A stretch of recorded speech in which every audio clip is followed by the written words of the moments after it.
kelas 5 untuk Madrasah Ibtidaiyah. Kali ini merupakan bagian kedua lanjutan dari yang kemarin. Baik anak-anak, langsung saja kita lanjutkan soal dengan nomor soal 16. Jawablah pertanyaan di bawah ini dengan memilih A, B, C, atau D. Soal nomor 16. Sikap yang baik ketika memberikan infak adalah titik-titik. A. Meminta diumumkan di masjid agar terkenal sebagai dermawan. B. Ikhlas karena Allah Subhanahu wa Ta'ala. C. Menyakiti perasaan penerima infak. D. Memamerkannya di depan umum. Tentunya ini soal yang sangat mudah sekali. Jawabannya adalah B. Ikhlas karena Allah Subhanahu wa Ta'ala. Soal nomor 17.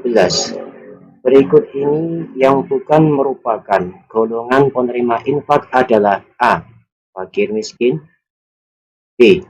Anak-anak yatim, C. Orang tua, dan D. Orang kaya.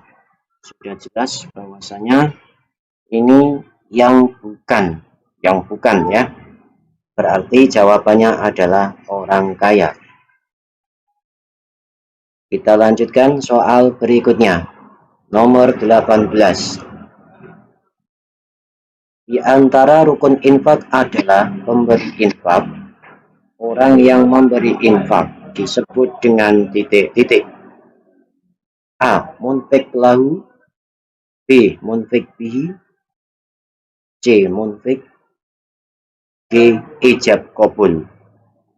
Ini rukun infak. Orang yang memberi infak disebut juga dengan C. Munfik. Soal nomor 19. Syarat barang yang diinfakkan adalah sebagai berikut, kecuali, berarti yang bukan. A. Harta tersebut tidak dimiliki oleh orang yang berinfak. B. Harta tersebut dimiliki orang yang berinfak. C. Barang tersebut dapat diperjualbelikan. D. Barang tersebut adalah harta yang boleh ditasyarufkan atau dibelanjakan. Maka jawabannya adalah A.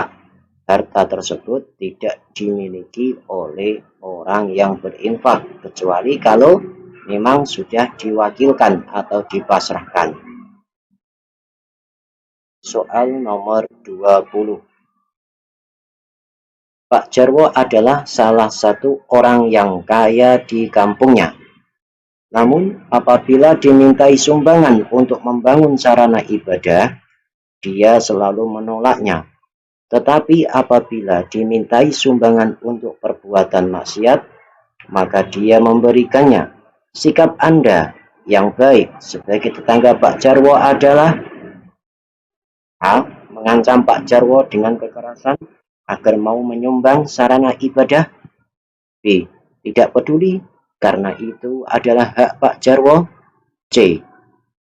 Memberi nasihat kepada Pak Jarwo agar mau menyumbang untuk sarana ibadah. D.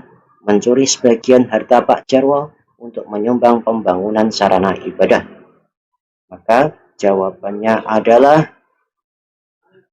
C. Memberi nasihat kepada Pak Jarwo agar mau menyumbang untuk sarana ibadah. Selanjutnya, soal nomor 21. Mengucapkan salam, berbicara sopan, mengucapkan kalimat thayyibah merupakan sebagian contoh dari titik-titik. A. Sedekah pikiran, B. Sedekah lisan, C. Sedekah sikap, apa D. Sedekah tenaga. Berbicara sopan, mengucapkan salam berarti termasuk sedekah lisan atau B. Selanjutnya, pernyataan di bawah ini yang merupakan manfaat infak adalah A. Menghindarkan dari mara bahaya, B. Dianggap sebagai orang yang dermawan, C. Dianggap sebagai orang kaya, dan D. Memendekkan usia. Manfaat infak adalah A. Menghindarkan dari mara bahaya. Soal selanjutnya adalah perhatikan potongan hadis berikut ini. Idza mata ibnu Adam in qata'a amaluhu illa min salasin. Shadaqatin jariyatin au ilmin yuntafa'u bihi. Yang selanjutnya awalatin sholihin yad'u lahu. Menurut hadis di atas, ada beberapa amal perbuatan yang tidak terputus amalnya meskipun telah meninggal dunia.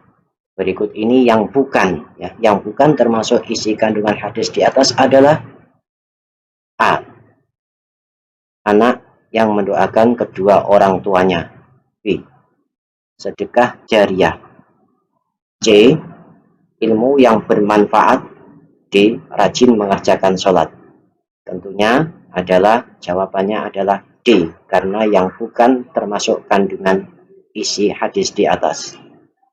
Dan yang selanjutnya, anak yang mendoakan kedua orang tua, sedekah jariah, ilmu yang bermanfaat merupakan amal jariah, akan tetap mengalir pahalanya meskipun orang tadi sudah meninggal dunia.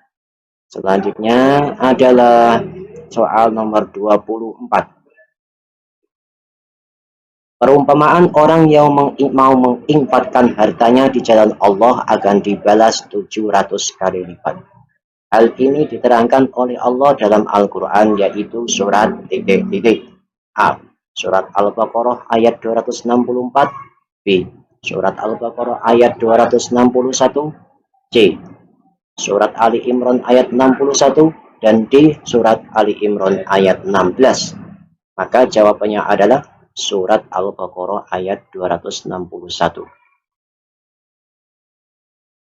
Selanjutnya, orang yang paling afdol atau utama dalam memberikan zakat fitrah, infak, dan sedekah adalah A. Orang-orang yang ikhlas hanya mencari ridho Allah. B. Orang yang dalam keadaan kekurangan. C. Orang-orang yang kaya raya. Dan D. Orang-orang yang terpaksa mengeluarkan hartanya. Tentu saja jawabannya sangat mudah, yaitu A. Orang-orang yang ikhlas hanya mencari ridho Allah. Baik anak-anak, sekian dulu latihan soal untuk ujian atau ujian akhir semester. Kepada anak-anak, saya ucapkan terima kasih dan selamat belajar. Semoga bermanfaat dan mudah dalam mengerjakan soal. Assalamualaikum warahmatullahi wabarakatuh.